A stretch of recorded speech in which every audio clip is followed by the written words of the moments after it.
I'll take you along on this journey. So hopefully this can help you out if you have a ghost and you run rough water ever. So let's talk real quick about the Troll-Tamer, that install. So that's this guy right here, the things I use. So 1/8 inch drill bit I used for pre-drilling out the holes for the 3 screws that we need in there. I did buy a drill tap, cost me like $8 on Amazon, I think. A 3/8-16 is what I needed to use. Now that is for if you're doing this with a Lowrance Ghost. If you're doing this with a Minn Kota or motor guide, usually you screw it in directly underneath if they don't already have a support.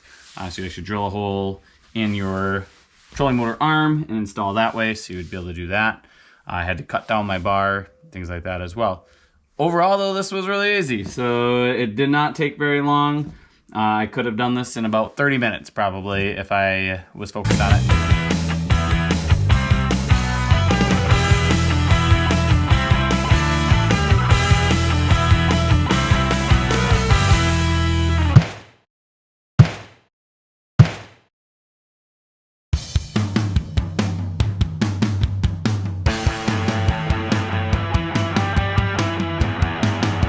Everybody, I want to take you through some things with the Lowrance Ghost. So I start by saying I really like this trolling motor. I like the spot lock. I like the foot pedal design for the most part. I did add the little padding there, which creates its own little issues because this little piece up at that push the button to make it go is not designed well. That's pretty poor. So I actually added an extra little piece of foam there so that your foot hits it really well. My biggest issue with the Ghost is this, though. It's this play that has, I'm losing parts here, and whoever installed the first brace did not install it high enough, and so there was way too much play in here. So you can see what happened is going down the Mississippi River on a windy day, running in after tournament. I wasn't going to slow down too much because we had to get to weigh in. And I bent this bar because the trolling motor coming up and slamming down. So this was attached in here, and you can see, so it was stuck out pretty far so that it wouldn't bounce much, but it bounced just enough and slam down and bend. So I'm not really happy about that. So I ordered the kit from Lowrance, and they give you this giant bar that you have to cut down, which is also seems a little ridiculous. Maybe it's pretty different between boats, but I feel like you should just thread enough so that it would manage for all the different possible setups, or have a couple different versions you can get to get the right length, because I don't like having to cut down pieces, and this is going to create a lot of waste that I don't need. Now the other piece of that is I realized that this bar is just not sufficient for what I need, so we're going to be installing a Troll-Tamer in there as well. And here's my second issue with the Ghost, and maybe it's the issue with the Troll-Tamer, but they don't make these for a Ghost. They make these for Minn Kota trolling motors as well as others, but not one specifically for the Ghost. And so what I'm going to end up doing is I'm going to use this bar, I'm going to cut it down, I'm going to rethread it. I'm actually rethread the inside here so that I can mount this directly into this bar so that this will then lock into place, and as I'm running through waves and rough water, it should save my deck. And I'm going to show you up close here what's going on as well. So one, we've got our bent up, well, you can see that, but that is bent. And what that is creating and causing for me on my deck is I've got a giant indent. I've got this smashed loose. I mean, it's ridiculous. It's going kind of crazy. It's destroying my carpet. I'll take you along on this journey.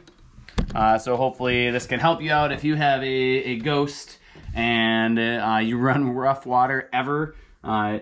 You may want to think about that, or at the very least, make sure you have your bar cut enough so there's the top end of that, so at least get it so it's secure. It'll still wobble and wiggle some, but the way mine was, it was down about here, and so it would up and boom, up and boom, up and boom with this guy on there. And that was just not good.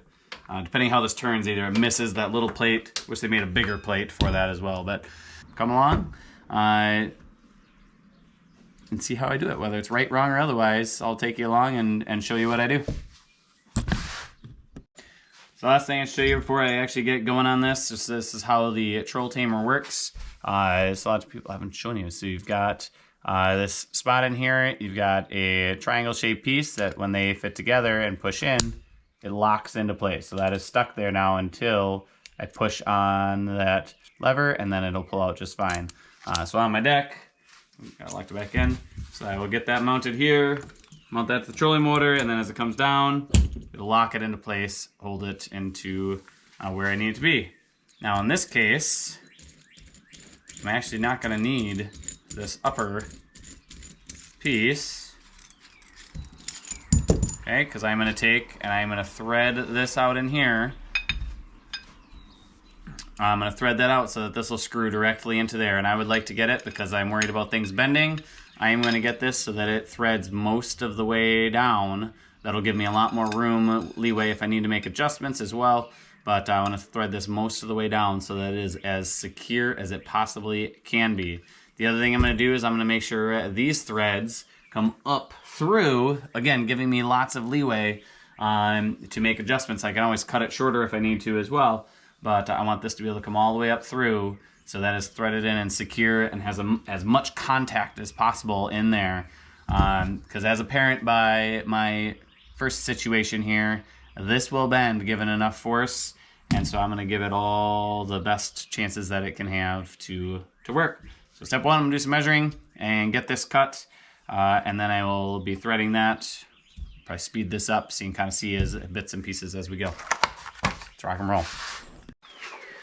Alright, no way I'm going to cut this on the board, so I'm going to work on this on the end gate here. We'll see how easy this is to actually cut, not sure. For those of you who have actual like clamps and good tools for working on this sort of thing, you're going to be laughing at me because that is not what I've...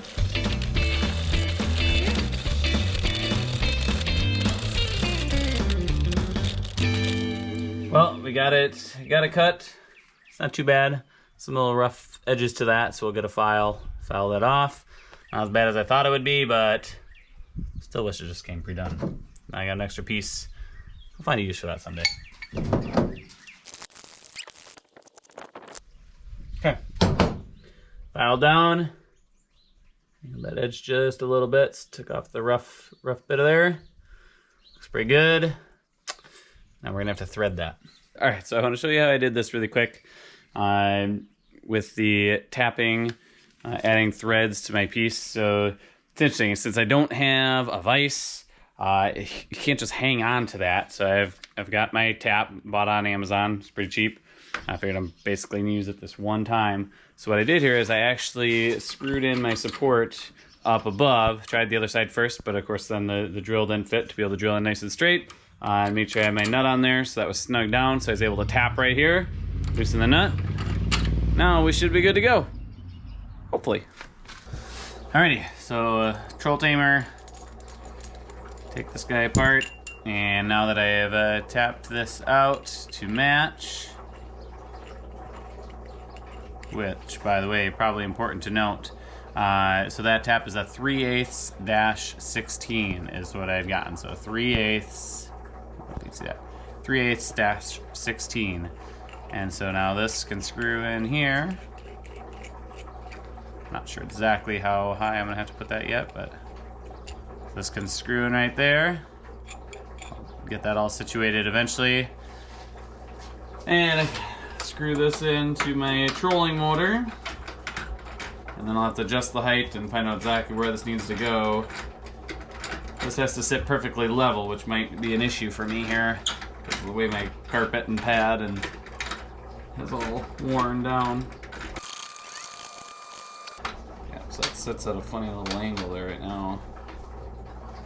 One other thing, I did have to shorten it up a little bit, so I cut another 1.5 inches, probably close to 2 inches off. I'll give you full measurements on everything when all is said and done. So if you have to do this yourself, you have an idea of where to start at least, that'd be helpful. Okay, so I just want to show you quick what I've got going on. So yesterday I used a drill tap to tap into the existing support, and then I used the Troll-Tamer to thread up in there and tighten that in, and I've got a position. So I attached it, and I can position it up and down and move it. My issue is with my carpet being all tore up and bent like this, it wanted to sit kind of cockeyed at an angle, and this has to hit perfectly flat and straight. So I left it overnight to try and press down the carpet. It got pretty close, but I think I'm actually adding a little spacer down underneath in this dip, a little bit of closed cell foam washer that I had, and then I intentions be that I'll take that out someday as it twists back the other way, but it comes down at just enough of an angle that I think it may end up staying like that forever. We'll see. But that's what I'm gonna do. So now I need to screw these in. So what I'm gonna do is I am going to open that up, pull the trolling motor up. Without moving this at all, I'll pre-drill one hole and put one screw in, not snug, but one screw in, make sure things still fit, and then do that all over again. Get all 3 holes drilled, screw that down tight, and hopefully in the end, we have something that works that keeps my trolling motor secure. All right, so we got that secured where I think I need it. I can open it and lift it up carefully. And when I drop back down, it hits into the right spot and is secure and snug. So I like where it's at. So I just need to get this drilled. It's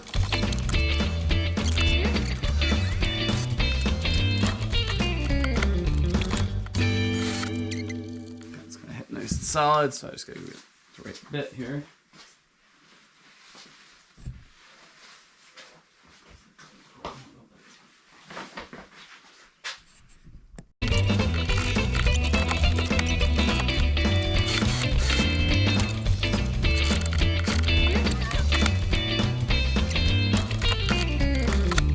Alright, well there we go. Seems like use that, it'll come up. Slam it down decent, it pops back in. Tighten everything down and we should be good.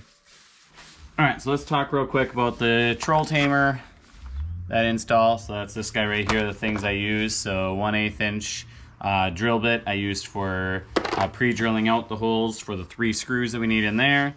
I did buy a drill tap, cost me like $8 on Amazon, I think. A 3/8-16 is what I needed to use. Now that is for if you're doing this with a Lowrance Ghost. If you're doing this with a Minn Kota or Motor Guide, usually you screw it in directly underneath if they don't already have a support. So you should drill a hole in your trolling motor arm and install that way, so you would be able to do that. I had to cut down my bar, things like that as well. Overall though, this was really easy, so it did not take very long.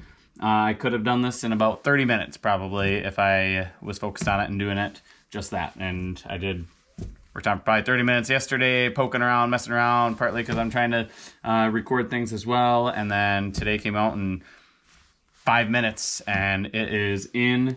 And we'll see how it does on the water. I'm still going to tighten up a couple bolts in there and just make sure that those are snug. But otherwise, it is good to go. And hopefully this will save my boat deck from some future wear and tear. Thanks for watching. On the water now, that Troll-Tamer, I'm really liking it. So it's really easy the way I've got it situated there as far as being able to push the button that I need. Let's see if you can see this. Rod's up here, I'm out here walleye fishing, so I can put my toe up, tap it in, and it pops out really easy. And when I drop back down, it's locking into place perfectly. Alrighty, definitely recommend getting one of those.